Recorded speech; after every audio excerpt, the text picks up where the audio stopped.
Shalom Ibu Bapak, Saudara-saudara dan anak-anak yang dikasihi Tuhan. Saya berharap semua dalam keadaan baik, sehat dan tetap semangat di dalam Tuhan. Kembali bertemu dalam sapaan harian GKJ Manahan.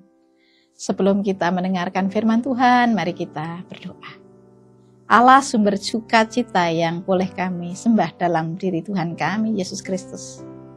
Terima kasih Tuhan untuk sukacita yang senantiasa Engkau anugerahkan kepada kami.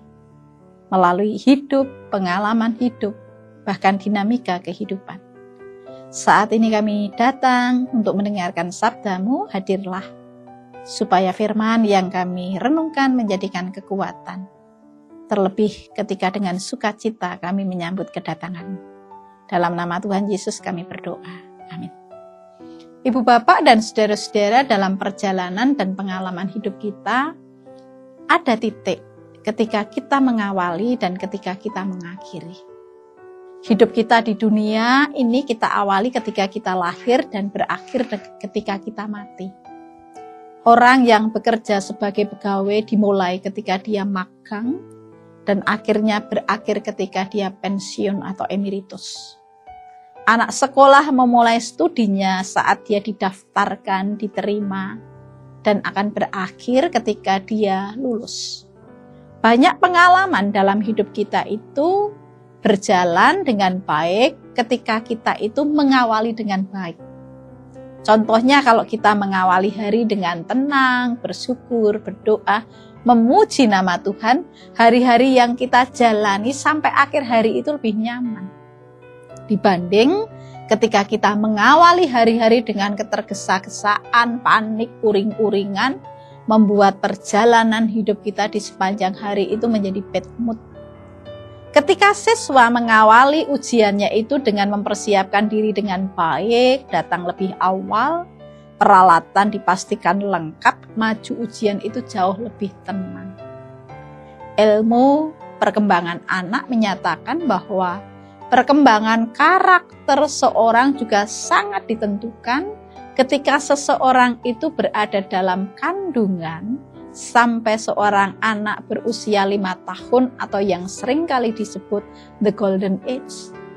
Bagian yang kita baca saat ini, khususnya dari kitab Markus 1 ayat 1 itu mengungkapkan demikian. Inilah permulaan Injil tentang Yesus Kristus, Anak Allah. Jadi inilah permulaan Injil tentang Yesus Kristus, Anak Allah. Sebagaimana kita tahu, bukankah Injil itu kabar sukacita? Jadi Markus mengawali pesannya dengan kabar sukacita. Kabar sukacita karena apa? Bukankah kabar sukacita itu yang selama ini kita harapkan? Kabar sukacita karena diterima kerja, kabar sukacita karena dilamar pria yang menjadi pujaan hati, kabar sukacita karena dapat bonus, karena dapat cucu dan lain sebagainya. Setiap saat kita menerima kabar sukacita itu, rasanya itu tentram. Langkah kaki kita jadi ringan, semangat hidup kita kembali berkembang. Sebaliknya kalau kita menerima kabar buruk, akan melemahkan semangat dan juga membuat duka hati kita. Kabar sukacita yang disampaikan oleh Markus adalah tentang Tuhan Yesus Kristus, Anak Allah, yang datang ke dunia untuk menebus dosa. Kabar sukacita itu kemudian disampaikan oleh Yohanes Pembaptis kepada banyak orang dan mereka meresponnya dengan pertobatan. Ibu Bapak, saat ini kita sekali lagi masih berada dalam suasana Minggu Advent. Di Minggu Advent ini, kabar sukacita kembali disampaikan kepada kita. Kabar tentang kelahiran Juru Selamat. Sama seperti orang-orang yang menerima kabar sukacita dari Yohanes, mereka merespon dengan menyatakan pertobatan. Ketika kabar sukacita itu kembali diperdengarkan kepada kita, Marilah kabar ini kita respon.